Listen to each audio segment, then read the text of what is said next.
Guys, welcome to the post-game show brought to you by Academy Sports and Outdoors. Texas gets the dub 55-0. And guess what, Michael? He's on. He's right here. I'm here with Paul Wadlington. That's right. And Drew Kelson, guys. Hey, man. That's what it's supposed to feel like in non-conference, Hang out, no stress, no pulling your hair. You're just like, yep, that felt good. Really disappointed in the defense this week, guys. I think they got 2 first downs or something. That was pretty crazy, but hopefully they'll be all right in SEC play. And, of course, the story is Arch-Wingo connection, offense just looking like it can move, right? Of course, we're adjusting for opponents, but that's what you wanted this week. You wanted this 55-0. Offense looks smooth. You get to see KJ Lacey later on. That was cool. And the offense needed this psychologically. They need to know what dominating feels like. They need to chase this feeling. This is what it feels like when you're clicking, right? So it was important for them to see that after dealing with so much struggling. But, of course, we know before you guys say, we know who the opponent was. All right. Before we get totally at it, you guys need to go to InsideTexas.com. You can join for just $1 for your first week. And that's not all, guys. Get a full year of access to The Athletic. Initial thoughts, guys. What are we thinking? Drew, you had some wisdom before we went live. If we're being honest, there are things we've seen over the last 2 weeks where no matter who the opponent was, it wouldn't have mattered. It would not have mattered who the opponent was. We needed to see get fixed tonight. And I think those are the things that we're happy about. We still had some false starts on offense. We got to figure that out. That's at home. But beyond that, just good, clean execution, throwing the ball. Those first few passes were a little bit lower, and we're like, oh, what's going on? But for the most part, we just executed. It felt like Sark knew what he wanted to do and how he wanted to deploy this offensive line from the get-go. He knew how he would want to get DeAndre Moore involved early, how he'd want to deploy the running game. So we wanted to see this offense have some level of identity and not be, kind of figuring it out along the way. Regardless of the opponent, they did that tonight. So good for them. Give us something clean to remember this team by, at least as we prepare to go into SEC play. You said it like it's a eulogy, dude. As we go into, at least we can have this memory, right, Drew? All right, Paul, what's up, man? That's the way it's supposed to look. Over 600 yards of offense. They barely crossed 100 yards of offense. Obviously Sam Houston is going to be the worst opponent that we play. It was the worst of the 3 scrimmage opponents, San Jose State and UTEP. But we had some struggles against air, right? Against UTEP. Come on camera, please. Ryan Wingo wide open. Arch can't hit him, right? Guy's wide open. Arch can't hit him. He's not throwing on time. So it really didn't matter. This was like going out against the scout team and looking really slick, right? And the coaches are happy with your practice.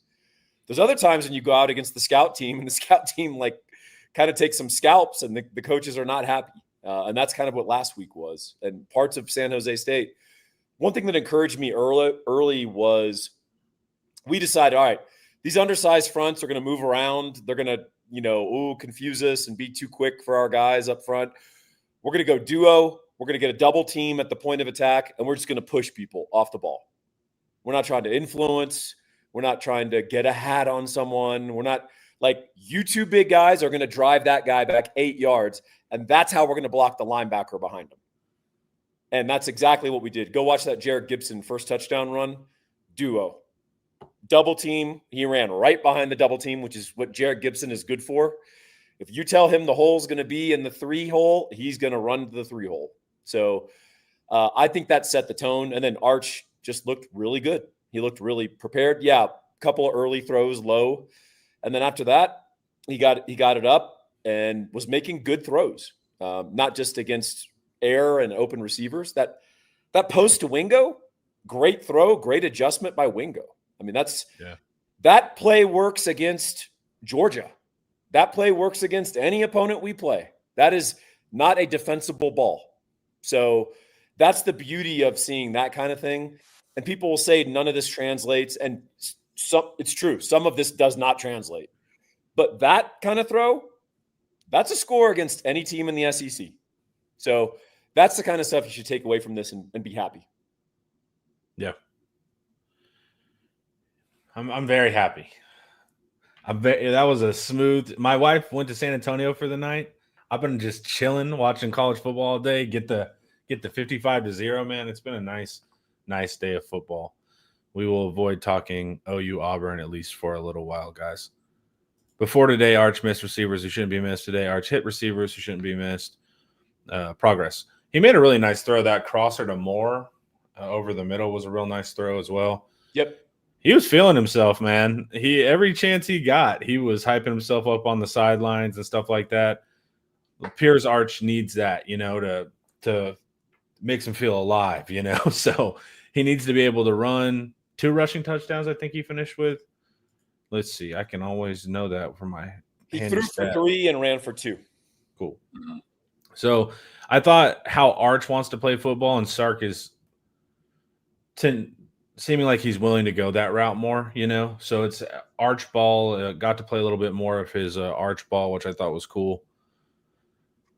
But I want to know real quick what we ended up stat-wise. It was good to see Caldwell, that just for insurance purposes too, just to be aware. I still think on the easy, like in-breaker slant and stuff like that, he looked really comfortable. Of course, that pull faked the cameraman out, also faked me out. And that's got to be heartbreaking to Sam Houston. They finally thought they made one play, and it goes for 50 out of the back door. So good to see Caldwell. Good to see Lacey. Thought it was telling that we're not seeing Owens in that situation. So to me, probably say la vie at some point if you're not third string as whatever your player. But that was interesting that Lacey went in over Owens to me. And then, Caldwell, he's averaging 50 yards rushing, guys. Like, we gotta play him more, dude. Yeah, when you're at 50 yards rushing, that's just undeniable. I would probably have him returning punts and kicks as well. Yeah, that would be the trick. Yeah. Yeah. What did y'all think about the run game or the return game? I personally, I like to see clean execution, but against inferior opponents, I do think special teams is really tough to adequately and fairly judge. But the returning game, that's a space where we just need to see some confidence anyway. It's an incomplete until we really get into people who are truly scheming for it. We're truly bringing the schemes. I want to see it. And I want to see us leverage and use our special teams to an advantage when we get into SEC play. Yeah. Speaking of schemes, PK opened up a little bit of the playbook early. Yeah, he was more aggressive. We were starting to line up Simmons inside. I love Moore and Simmons lining up next to each other. That's a bear. And then Simmons, when they made their adjustment, they made their call, he goes to the other side. Yeah. And so I love that. And we're blitzing Hill right behind it. So, and we're playing little TE replacement games. And that's stuff we're going to do more of. But I think I like that PK did it. And people will say, well, no, save that. There's timing to some of this stuff. Correct. And frankly, historically, there's a lot to like about PK and what he does. We don't have good timing really on a lot of our blitzes. And so I think you've got to work on some of that and get that timing and the sync up. And I thought we did that really well. And then once there was enough lead established, we kind of just went and played base, and that's fine. But I love that we showed that. And frankly, that's something that opposing offensive coordinators are going to have to sit and plan for. They're going to waste meeting time talking about that. And that's valuable. I just like the way the defense played. Sam Houston's not good on offense at all. We saw that, but they're not much more horrible on offense than UTEP had been, honestly, if you watch their other games. So I thought that was just really focused effort, and it showed what we can do when we open up the playbook a little bit on D, because we really can bring the heat. 5 sacks, 10 tackles for loss. Pretty impressive. Yeah, I agree. The philosophy of that we need to hold things back and surprise people. There's only so much time in practice week. There's two things. Don't show anything or show stuff you're not even going to run and overload them in prep. And it was nice to see that from PK. I think Sark sometimes tries to do the overload them in prep thing. Well, at least this season. I hope that was the reason why. But that was cool to see. And Moore, Hill, and Simmons all threatening to rush is freaky. As far as like secondary and Littleton, I wasn't super keyed in on them. I'll focus more on that in all 22. But was there anything DB wise that caught y'all's eyes? Jelani McDonald catches my eyes. Oh yeah, when he went, he met God. Even before that play, it's just week after week. This dude is playing faster. He's physical. He's covering better. It's a level of confidence that, I mean, this dude's rolling right now. You know, you talk about guys with swagger, guys who are flying around, and guys who are doing their job. Amongst the DBs, Jelani McDonald is, I mean, he's going to be the flash. You know, Taff is obviously like one of the greatest. I mean, he truly is putting together an underrated season when it just comes to how he's executing and facilitating the defense. I don't think everyone really sees how much work Taff is doing back there to really coach these guys up. But you see it in the way Jelani's making a lot of splash and flashing and flying through your screen. And it just looks different when he does it.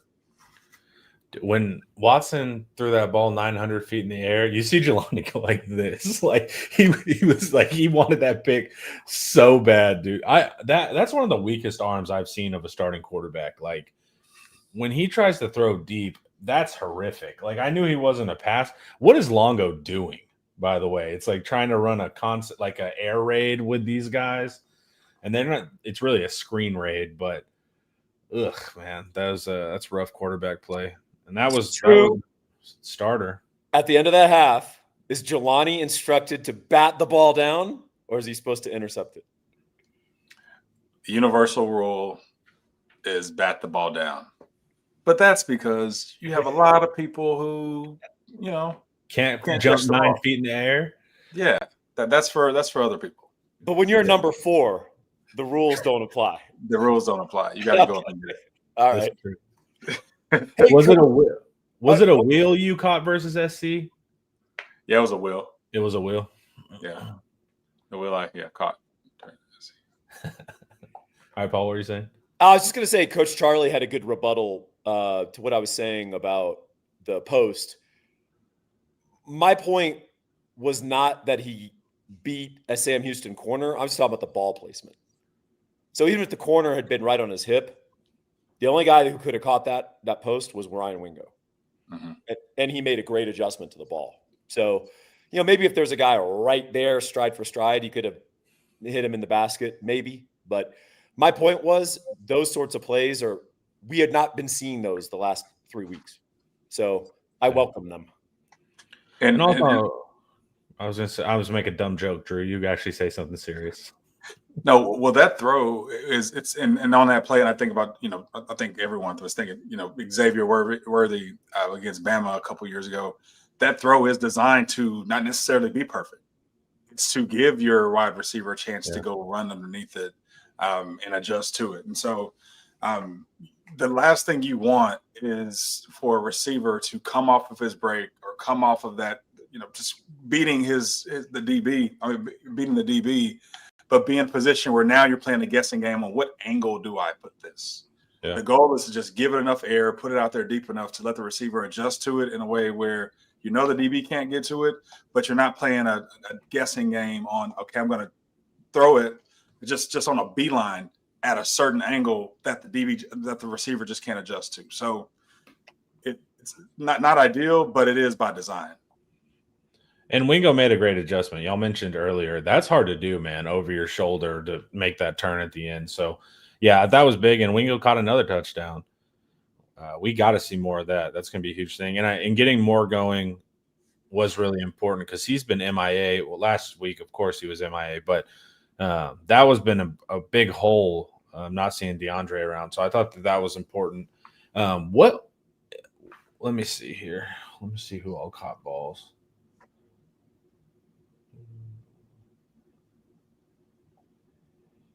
Yeah, injuries was out, right?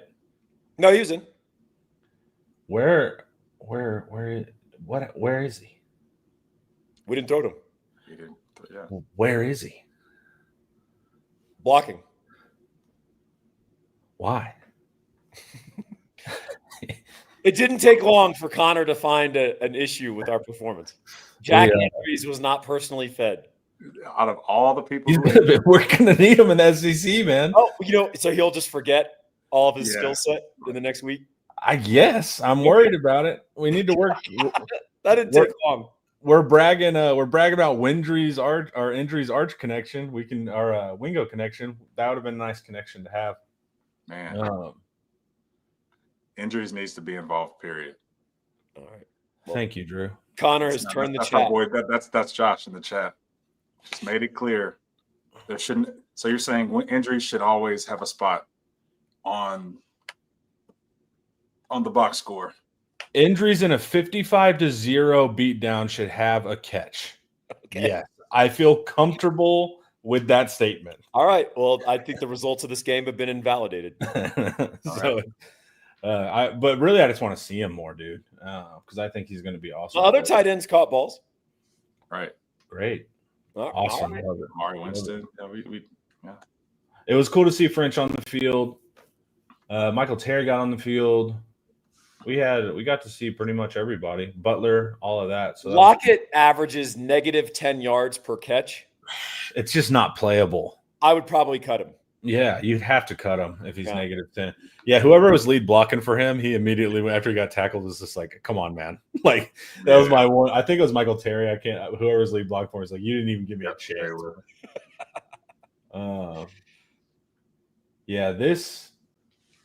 There's not a lot Clark about here. Clark led us in attempts. I'll start by praising him. I thought he did a better job of getting into the hole. Not a lot of juice there, man. Like, he's running straight up and down, right? Yo, yeah. There's some athleticism and explosiveness and some power behind some of our bigger backs. Yeah, that we just don't see. We see some shiftiness, but not in a way that's elusive or effective. You know, with Clark. But yeah, James Simon, I want to see more of him at some point. Gibson he's running like a man who knows he has a spot to make a splash this season if he just keeps holding on to the ball. I think Simon will be our number 3. Surprised to not see more Simons. Yeah, he averaged 5.6 on 9, so it's fairly reasonable. I think next year it's going to be Cooper early and Simon. I think those are going to be your guys next year. All right. Derek Cooper, dude. He's always the next guy. He's coming in. The freshmen are going to fix everything, Drew. Every year, the freshmen. No, Cooper's nice. We'll see with him though. Every year. We saw. Ask some personnel guys. They're the ones agreeing too. All right. Third down looks good. 7 for 11. That's important. These are the things that if you didn't see, you'd be freaked out. So you see them, which is good. How did red zone end up? Pretty good, I suspect. 7 for 7, yep. 7 for 7. We'll take that. And it was 4 rushing to 1 passing. So solid there. There's really it's a solid game against a bad opponent. There's nothing crazy here. It's mostly being able to see guys. Is there anyone that stood out to you guys on Sam Houston? Anybody you thought looked really good? Well, their punter. Yeah, their punter did look good. We saw more of him than of a lot of other players tonight. Yeah. I thought Elijah Green caught the ball well out of the backfield. Yeah, once or twice. Leading receiver. That's a running receiver. What was encouraging is we really did on the offensive line. We had a little rough start. Connor Robertson got the start at center. We should probably mention that, right? Yeah, well, Hudson's hurt. Okay. Well, Connor Robertson got the start at center. Yeah. So I thought he was a little shaky at the beginning, right? He had a couple of penalties. I saw him miss an assignment. Then he settled in, and I thought everybody else settled in. And I like the solution to undersized linemen moving around, just let's all fire out. Let's double at the point of attack and push these little guys around. Like, let's not try to out scheme them. The worst that can happen is they'll retreat their gap altogether and we gash them. Yeah. So, yeah. Don't count Clark out for next year, likely working himself back after injury and not playing last year. Could be more with a year under his belt. Yeah, guys, don't count him out. Hope so. Josh, I really like you, dude. Still 9 penalties for 70 yards. It's a problem, guys. That's the truth. You know what, though? We know where most of we can remember most of those penalties because they were in generally one position. Whereas the last few weeks they were so scattered. We were pulling from both sides of the ball and everything else, including special teams. So the fact that it's concentrated, 2 penalties by a center starting his first real game, I know who else had one. A lot of his offensive line related, but completely with you on that. 9 penalties, 70 yards. Baker had 1 or 2. Baker had 1 or 2. It's all offensive line. We just got Baker. I mean, my observation, I think he's very athletic. I think he tries hard. I think he has good feet. He's not physically very strong, and so sometimes guys can get under him, and his response is he's got to hold or he's got to Baker. Well, no, I was thinking about this, Paul. Speaking, since we're talking O-line, did you keep your tracker together for the number of linemen on the ground? Yeah, did you? We had the fewest number of offensive linemen on the ground in this game. I can tell you. Yes. It started off poorly. We had on the ground on the first play or the second play. Yeah, but it got better. So yeah, we did pass that metric. That was good. It's the base and athleticism and metric, and they did pass. So that was good. That was encouraging. All right, guys. Before we keep going, let's hear a word from Academy.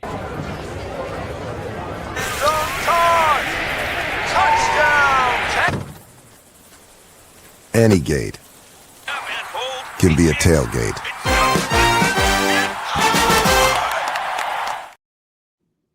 Just today, and glad we have the A team on the post game again. All right. Paul goes to battle during the day, guys. Did you get the win today? We got the loss. No. Don't get me started on this one.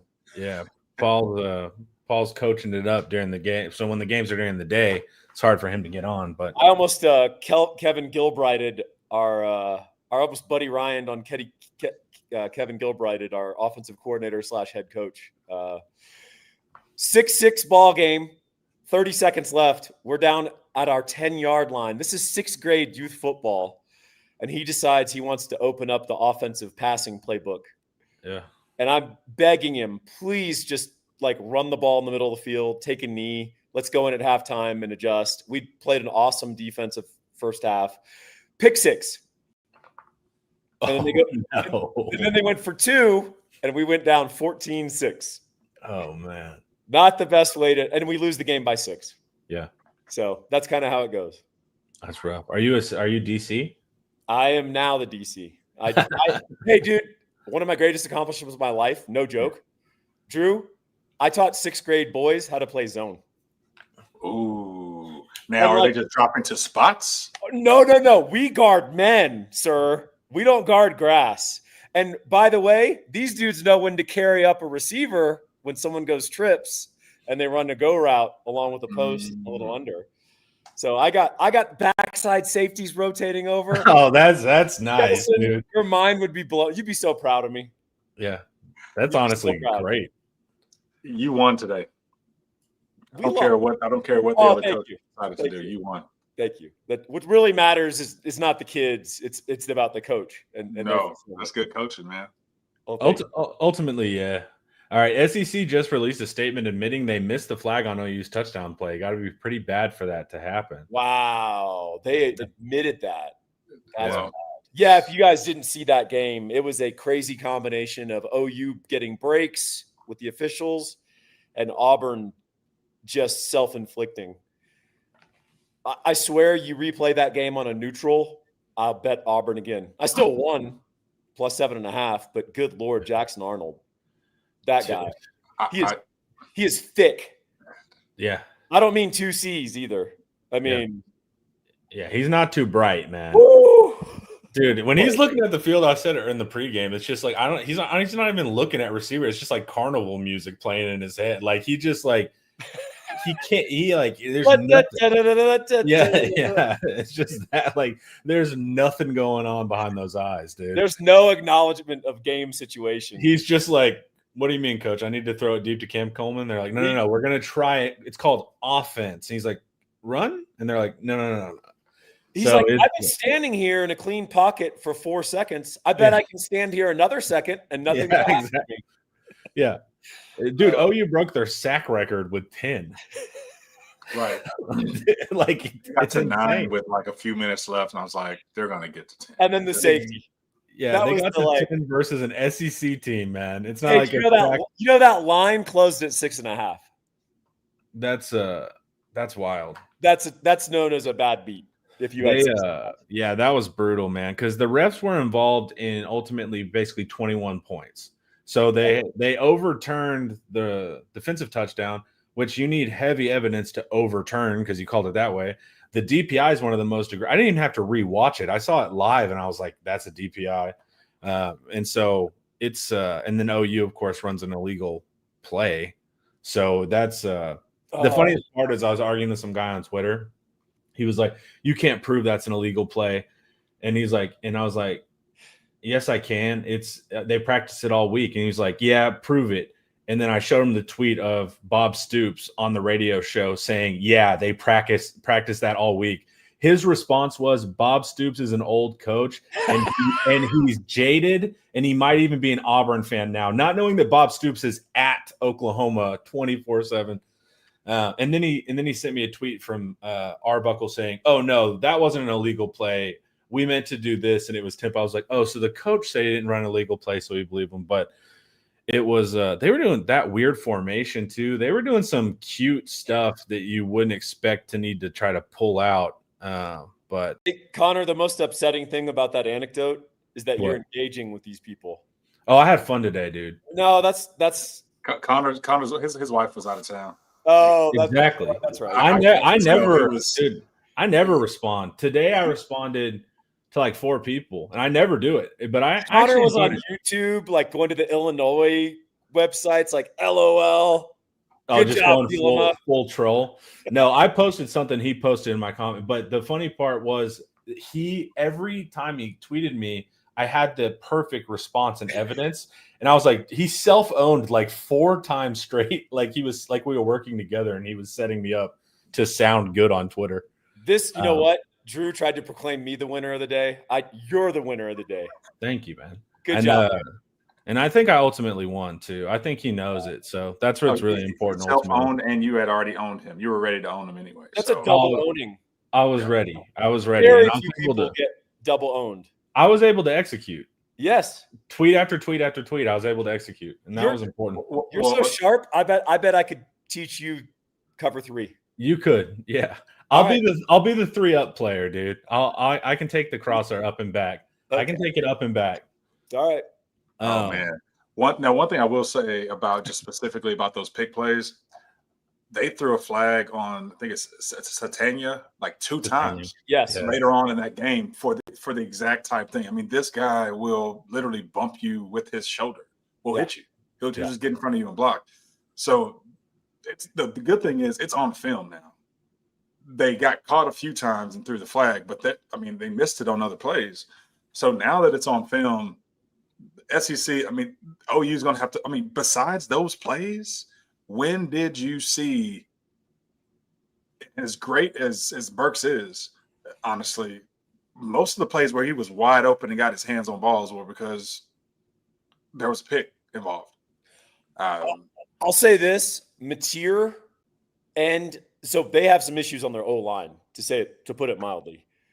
I thought they did a great job just telling Mateer, you got to move around. We're going to move you in the pocket, and we're going to have these really shallow little drags and crossers, and you're going to have to manufacture like 5-yard passes up the field. And Mateer was game. I mean, he basically wore out Auburn's defense, I thought.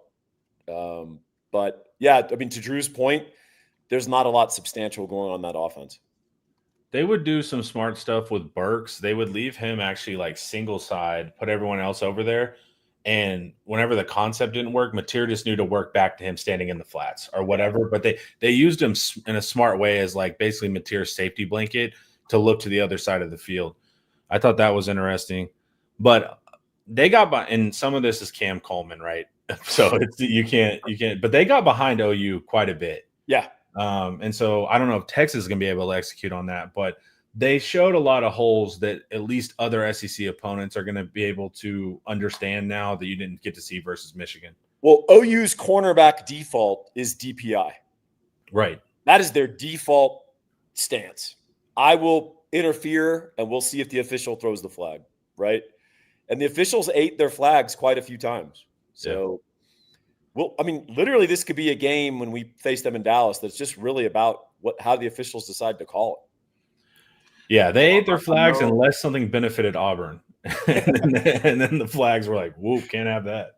Well, their star freshman cornerback finally had his lunch eaten today.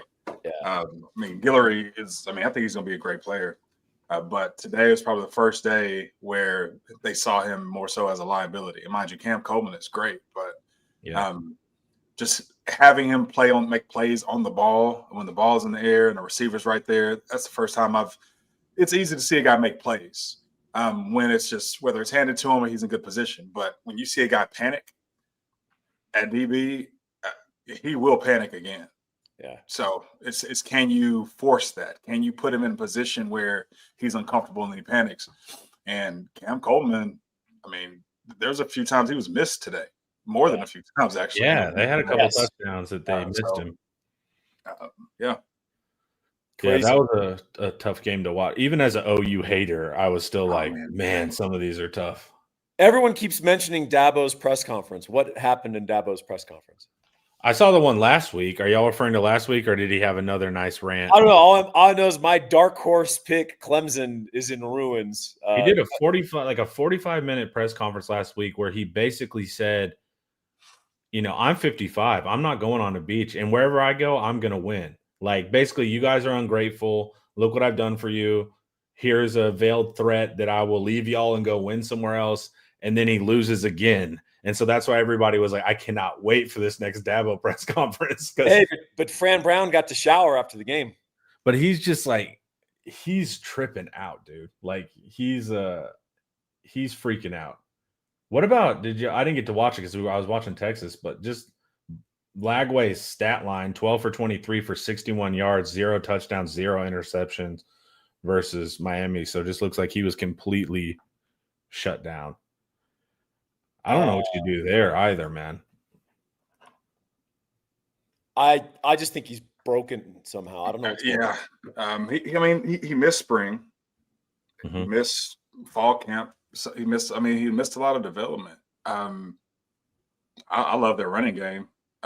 I hate that him struggling may force them to lean more on their run game a bit more because I think they have the kind of backs that can break some big plays. Even against us. So, well, when I watched that SEC show they put out on Netflix, I watched the episode with Lagway. I watched like 2 or 3 of them. I can't remember. But what stuck out to me is Lagway talked about the pressure like a couple of times at different parts of the episode. And that stuck out. Not that he was saying the pressure was on him like that, but he just mentioned pressure a few times, like too many times for me to think maybe he's feeling some pressure. And so that was something that I thought was pretty odd. So I wonder if there's something going on there. But yeah, I'm in shambles, dude. Alabama sucks. Clemson sucks. DJ Lagway sucks. Like, don't trust me. I'll offer you a caveat for Alabama. Yeah. If you play them conventionally, they're good.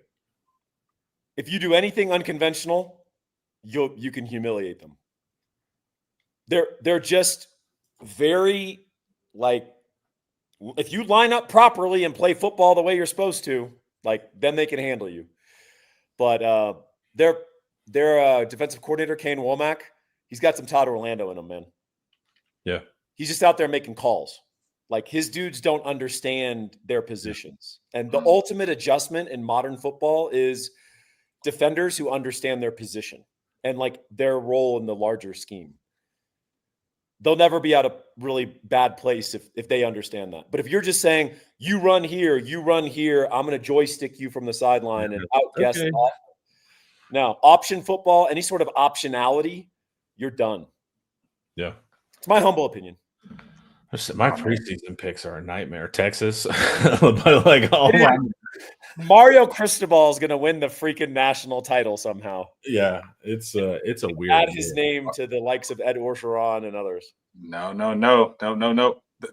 All of this stuff goes through Lubbock. Remember, It does go through Lubbock. Dude. And the backup quarterback, who's awesome. Yeah, Hammond came in and I was like, whoa. Like, he was actually doing some stuff that I was impressed with. How did our own Ian Boyd not discover that? He doesn't know yet that this guy's from Hutto. Yeah. Because Ian's going to go nuts. If you're from Liberty Hill or Hutto, Ian has got an affinity for you. Or you're a white receiver in the slot who runs really good routes. Yeah, one or the other. Great option routes, great hands. Yeah. There's have we tested that? Like Xavier Restrepo for Miami, remember? Yeah. He's like Filipino. Is that okay? Yeah, I think Ian will. Is he okay with that? Yeah. Okay. I think he'll allow it. I'm going to ask him. Yeah. Ian likes his route running. So do I, though. I secretly, I'm like, hell yeah, Ian. Hell yeah. I text him privately, like, dude, yeah, no, I believe in you. I'm not going to say anything, but I support him. That is better than Larry Fitzgerald. Ian, you're right. Yeah. Well, my favorite, people ask me, is like, who's your favorite? I'm like, Calvin Johnson. They're like, well, yeah. It's like, it's hard to argue with Calvin Johnson. But I don't like slots as much. All right. Yeah. Did we learn anything about greater SEC opponents? Florida, dude, if you watch Florida, their offense reminds me of Texas so much. They're very pro style, right? They like to do a lot of these concepts. They're bigger than us. Like, they condense more with bigger bodies. But just if you look at what they do, it's interesting. The quarterback issues, of course, they shoot themselves in the foot at the worst time, like penalties wise. These offenses are very similar in what they're struggling with. I think it's interesting. I learned some stuff, so I'll empty the notebook. Arkansas, very explosive on offense. Yeah, defense is terrible. Yeah, and it's partly personnel. Partly, I actually respect their defensive coordinator, Travis Williams, because his thing is, if I've got inferior personnel on defense, I'm gonna scheme up something. Like, I'm gonna take away the one or two things you do well, and I might be able to pull off an upset, right? When that doesn't go well, it's real bad. Vanderbilt is explosive now, guys. It's not all just ball control, like, we're going to out-scheme you. And you're not ready for this scheme. They just dropped 70 on Georgia State. I didn't even know that. Yeah, and when they beat South Carolina, people are like, oh, well, Lenora Sellers got hurt. No, they beat South Carolina. Yeah. So I'm not saying Vanderbilt's like a level 1 threat. I'm saying that, like, they're capable. And so that's going to be very interesting. Let's see what you said here, Paul. There you go. Look at that. You got the physical copy and everything. Let's look at your predictions, Paul. Uh-oh. Actually, I think I might be still okay on my SEC predictions. I think I'm all right. Yeah, we're like a week or two into SEC. Yeah, exactly. I did say South Carolina is going to have a huge fall. So you actually did. Yeah, I remember you saying that. I thought South Carolina was going to be good. Like, my preseason is a nightmare, dude. I don't think I got anything right. That's going to be a big fact. Before we keep going, guys, I want to tell you a little something about Academy Sports and Outdoors.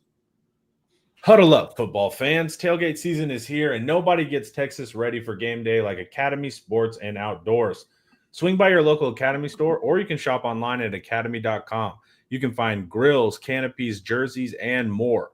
Be a watch party legend with gear from top brands like Nike, Adidas, and Under Armour at undefeatable prices every single day. Fun can't lose, and neither can you with tailgate gear from Academy. Academy Sports and Outdoors is the official sporting goods and outdoor retailer of the SEC. Hey, I want to address a horrific libel that occurred in the chat. Sure. Sugarcane Daddy. We love Sugarcane Daddy, not the crop. Ian said he's a better flag football coach than Paul. Ian's flag football team went without a win. Dude, he's running bear and shoot this year. He's running bear and shoot this year. I am one of the most fabled flag football coaches in all of Colorado Springs. So let's be clear. We do for content need you guys to somehow, your sons are different ages, but we do need you guys to somehow face off in the IT Bowl. It's not going to go well for Ian. My kids learn zone. Dude, he's cooked. Every concept he believes in, he's done. He's going to run veer and shoot this year, which I think is going to be. You know how zone will destroy that? I know. No, I'm saying it's just funny that he's the name that the thing he coined. He's like, you know what? I think I'm going to use that. I like when people lecture him about the veer and shoot. That's my favorite. One of my favorite things. There was one guy that was arguing at him about what the veer and shoot was, and it's like, you have no idea that Ian named the veer and shoot. I'm just looking here, guys. Maybe we'll find something Arch goes for 86% completion. Why not 90? That's what I was thinking. Like, we gotta raise the standard. We got to get better, dude. Nah, seriously though, I'm hoping his for much. There's a lot of intangible things that we couldn't put our finger on that I think has impacted how he showed up today, psychologically, mentally, whatever, confidence, all this stuff between the ears. I just want to say, Arch, don't lose it again, bro. Like, if you got it back, keep it. Like, let's just get that out there. We're not doing this back and forth. I lost my swagger again. I don't know. No, like, dude, if you're gonna bark in the face of the Sam Houston defender when you score, which I know the guy was talking noise to play before, but you need to keep that same energy the rest of the year. Yeah, the rest of the year. Well, we can't have it this week and not have it the rest of the season. So, because there are people waiting. You think now there's pressure, or that there are people waiting to see you fall again. They're waiting to see you fail. They're waiting to see you not do what you did this week. They're waiting to say Sam Houston is the only reason you looked great, the only reason you got your swagger back. So, I'll be anxious to see how things unfold over the next couple of weeks as they practice, but also just in the press conference to see how he attributes just some of the things this week, how he bounced back. But yeah, we can't go back and forth on this whole swagger, confidence, mental thing, bro. Like, we gotta, let's man up and knock it out this year. We got it back. Let's keep it. Yeah, I said on a post game a couple weeks ago, the worst thing that can happen with a struggling quarterback over its mental is we have to see steady progression. The worst thing that can happen is you beat the hell out of Sam Houston. Everybody's like, problem solved. And then you go right down. And then the next week you look a little good and you go back down. And then you're stuck. Sark is stuck eternally in like, what do I do? Because one week you look good, one week you look bad. So we just need that standard. It's not going to be perfect straight line, but we need progress every week. We can't have big performances and then nothing. Big performances, nothing. Yeah. Imagine Arch with Pavia's confidence. Imagine anyone with Pavia's confidence. You would be, whatever you wanted to do, you'd be great at it. That guy is a unique soul. Sugarcane Daddy's theory is that Mexicans are mentally impenetrable. Yeah. And actually, there's something to it. If you spend any time in like a boxing gym. I was gonna say, I was like, dude, when I learned the basis of boxing, it was in a Mexican gym, and it's different. Mexican fighting is a different way. They'll eat a lot of those too, man. They just like to move forward, No, man.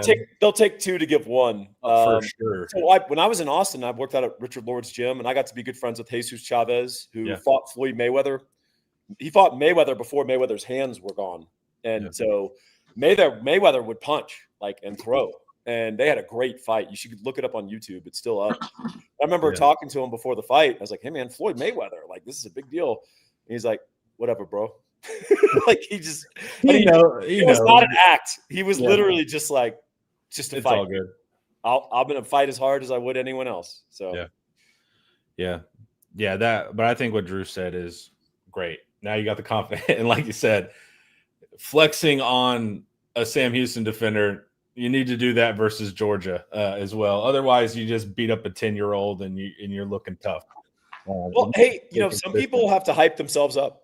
There's something. Well, that's what I thought he was doing, because every time he made a play, it was very kind of, to me, it felt a little over the top. But I think he was in dialogue with him. So he needed to feel that, whatever that was, And so, well, when Muhammad Ali, then Cassius Clay, fought Sonny Liston, his first really big fight, and Sonny Liston was the Mike Tyson of his day, right? He was people were terrified of that guy, on and in the ring and out of the ring, and the way he acted in the press conferences leading up to it, all the screaming and people thought he was terrified. Yeah. They're like, "Oh, he's so scared. Look at this. His eyes are wide. He's terrified," but he was just hyping himself up. Yeah. So, a long way to travel to do an Arch Manning Muhammad Ali comparison, but there is something to that mental game. And sometimes we can't always intuit how people act and what that does for their game, right? And I think Texas fans used to calm, collected quarterback, but there's other versions, right? I like quarterbacks with some fire. Yeah, I think it's good. I think the stoic quarterback is good if he's just throwing 8 touchdowns a game. That's probably the coolest to be if you're super good. But the stoic quarterback can be kind of annoying when they start looking bad, because it's like, hey, man, I need to see more from you. So I don't mind it. I'll take enthusiasm from Arch wherever I can get it. I don't care if it comes against Sam Houston, 100%. But it needs to come against Florida and OU, and that's what I'm saying. It needs to be keep that same energy. Correct. You can't just have that when you're beating up on a weak team. You need to have that moxie about you game after game. And we won't know anything until we get an SEC play, if that can remain consistent. But he was smiling and having fun. It's important for all the offensive players to feel what that feels like. That's the feeling they can chase. They haven't had that this year. They've kind of had this frustration and we won, but we won only in score type of thing. So I think it was good for them just to have fun. And also, we're about to go on a lot of road games, right? We're not going to be back in DKR for a while. So just to be able to hang out and feel the fans and see drone shows. You see where they put the football on the sword with drones in the sky. They were putting, we have that Texcalibur. They created the sword and put a football on it. We got whenever we got our interceptions. So you're telling me you couldn't watch ESPN Plus for 10 minutes, but you saw a live drone show this evening? Yeah. No, it was late. It was probably in the 3rd or 4th when they started doing it. Yeah, they do it in the 3rd quarter at the end. Or they do it in a second. But that's great. I haven't seen that yet. ESPN was pissing me off, dude. I missed a good real 10 minutes of gameplay in the second. Yeah, Jordan Washington's touchdown. Apparently there was a reverse or something that happened leading up to that. Missed it. Wingo, I guess, had a nice reverse. I didn't see it. I got cut off too. Hey, Drew, did you prefer playing on the road or at home? I love the road. The road felt more – it felt like a game. It felt like you were actually going to go do something. It felt like you were preparing to go into – it just felt different. I mean, we at home games, it's boring, dude. It's fun with the fans and everything else, but you go to the hotel, down the highway, you stay in this hotel room, even though your apartment's – it's just – it's the road games feels like the experience. You live for going on the road, getting on the plane with your teammates, going into a stadium, being the only people wearing burnt orange and Lincoln, Nebraska. It feels different. I love it. You like other fans talking trash to you and like that. I crave the hate. Like I want to walk out of the stadium. I want us to walk out of the stadium, and you hate us when we walk in, and you hate us when we walk out. Yeah, but I do agree. Something about going to the hotel and stuff. It feels you're doing what football feels like. It just doesn't feel. I don't know. Especially now, the locker rooms, like you basically that's just your office. You're on the field. You just walk into the field. It doesn't feel like there's a big transition. Our locker rooms have like Barca loungers in them now. Like, it's wild. Like, I didn't want to hang out in a high school locker room. I can tell you that. No, dude, they were gross. Stoic QB's good time to trash Quinn, and then home rain slick with his backhanded Quinn hate. I actually wasn't thinking about Quinn there. I was thinking what I liked about Sam Ehlinger, but I mean, if we can get one in on Quinn, I'll do that as well. That's also enjoyable. Sam Ehlinger was a good balance. Was VY fiery? Not really, right? Yeah, but he was light, man. Like it was never stress in the room with VY. Yeah. Like I never saw him stress. There was never tension. Nobody ever had a worry. We were never tight. It's weird, man. He just had an energy that it wasn't even like I'm overly confident. It's just like, hey, I've been doing this for a long time. Yeah, like, why are y'all sitting down? Why'd y'all turn the radio down? Turn it up. I'm trying to prepare for the game. Like he's that kind of guy. That's cool. Yeah. Everybody's different, but he kept it really, really, really light. You mess up on a play, he kept it light. I mean, so he's kind of the kind of person you want to go play hard for and perform for, especially if you're on offense. But there was no stress, dude. Like we're gonna find a way. Drew, are there almost too many distractions with home games? Yeah, some we can speak about, some we can't. But yeah, you have family coming into town. You have people asking for tickets, and you had already sold your tickets, right? Yes. To my parents, because the NCAA was. You're good now, Drew, by the way. You're good now. Yeah, the statute of limitations is expired. They can't get you, Drew. You're safe. No, they owe me. They got to give me something. Yes. No, but yeah, home games, you have friends coming into town who are like, hey, where are we going out after the win? Where should I stay? Am I going to be able to see you before this, before that? It's just you don't have that on the road. And I'm not saying it impacts you. It's just things that you don't have to deal with on a usual week, any other week of the year. Those 7 games or those 6 games you have at home, you just have to deal with it because people are coming to town, and it's just not a normal week. Yeah. Sports Talk Jay is still upset about the 9 penalties for 100 yards. Like Drew opened with, we're going to enjoy this one because we might not enjoy other things later on. So, I'm glad that's how you translated it. We can see this. We can worry about the penalties, which still exist, that we'll see shortly here in SEC play. But I thought it was just fun to have this because we didn't have an enjoyable game from a fan side yet. So it was nice to just sit back and relax. I heard someone say this is probably the worst team Texas has played in 5 years. Do y'all agree with that? I don't know. I don't care.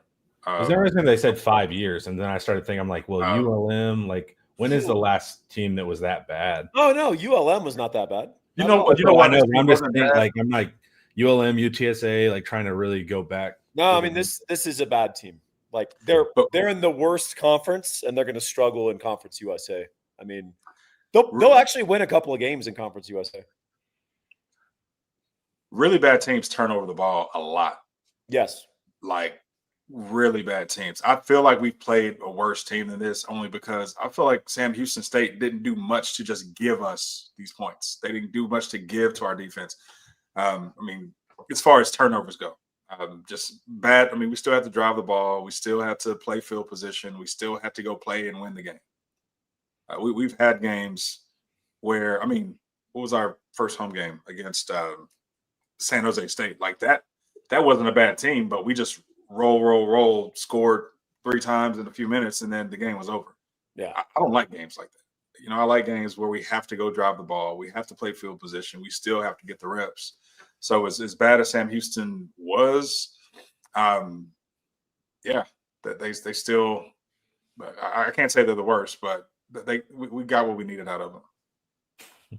Also, there's a tendency to make margin the indicator of how bad you beat a team.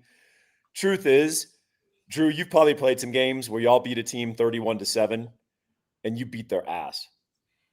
And then there's other games where actually like you just hit some big plays and they had a couple of turnovers and like physically you didn't feel like, oh, we dominated them, but you had a big margin.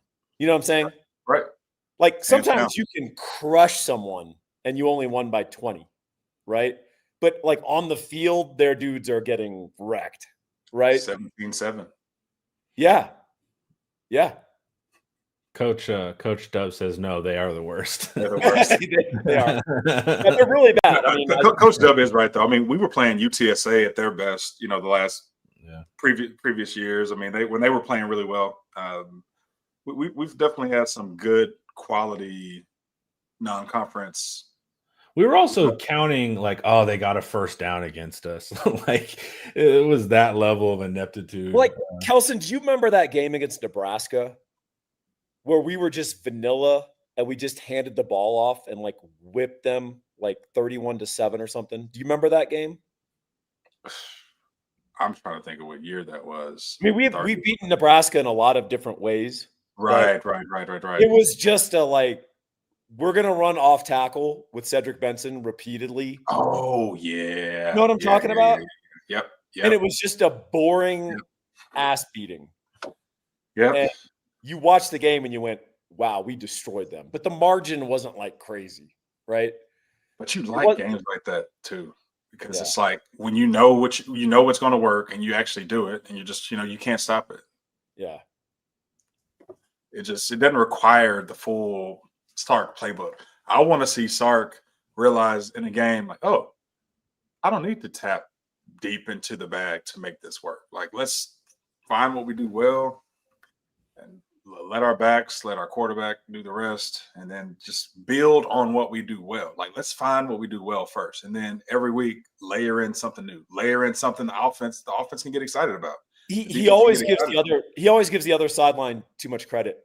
He'll run something really good, a wrinkle, and he'll be like, well, I can't run that again. They've seen it. It's like, dude, you could run that 3 or 4 more times. You're giving them way too much. They're not going to adjust to it like that. Yeah, until they stop it. Right. Yeah. What was that? It's like Auburn today. I wanted Auburn to run that reverse pass to Cam Coleman again. It was like, just do it.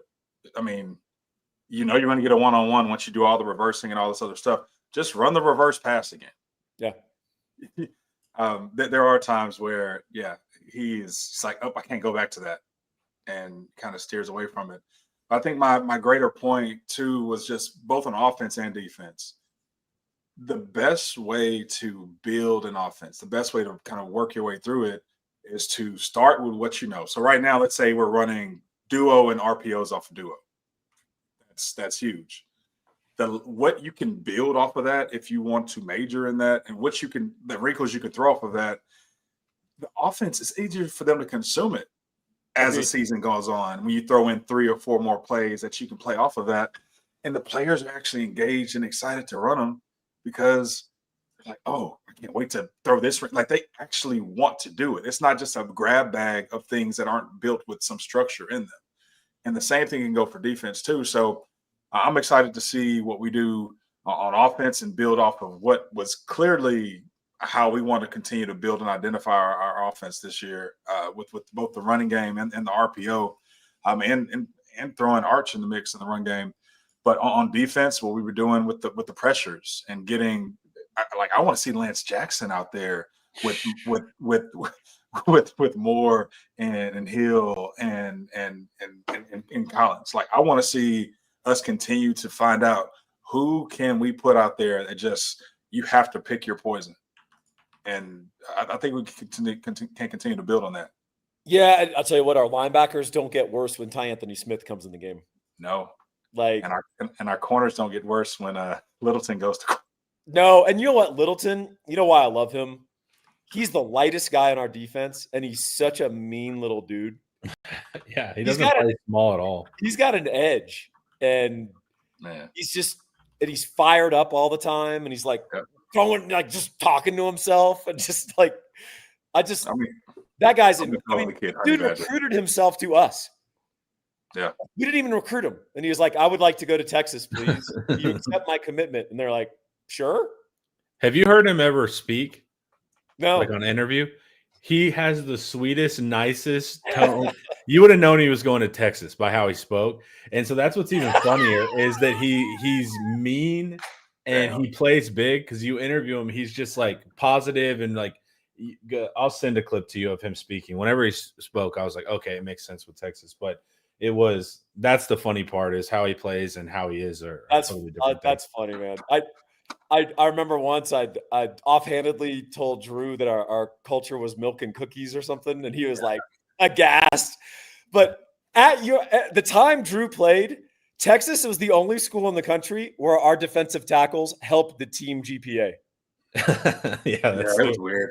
There's no other school in America where your defensive tackles help the team GPA. And like Derek Loki and Frank Ocam. Yes. You got like these studious defensive tackles.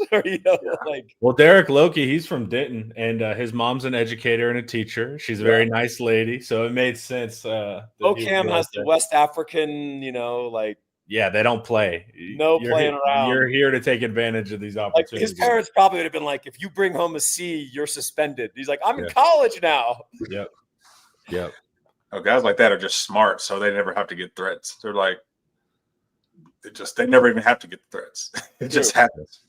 Yeah. Both of those guys are really smart. Yep. You know where you can get smarter? InsideTexas.com. You can join for just $1 for your first week and get a full year of access to The Athletic. On the slate tomorrow is going to be the rewatch, guys, around noon. So be on the lookout for that. We will rewatch the All 22, and we will tell you what we saw in this mighty matchup, Longhorns versus Bearkats. Drew, thank you. Paul, thank you. I'm going to go to sleep immediately after this. Well, let's all go watch USC Michigan State and pull for the over. Let's do it. I will say a prayer for the over, and then I'll go immediately to bed. All right, chat. Thank you, guys. Paul, Drew, thank you. And this was the postgame show, and it was brought to you by Academy Sports and Outdoors. Good night, everyone.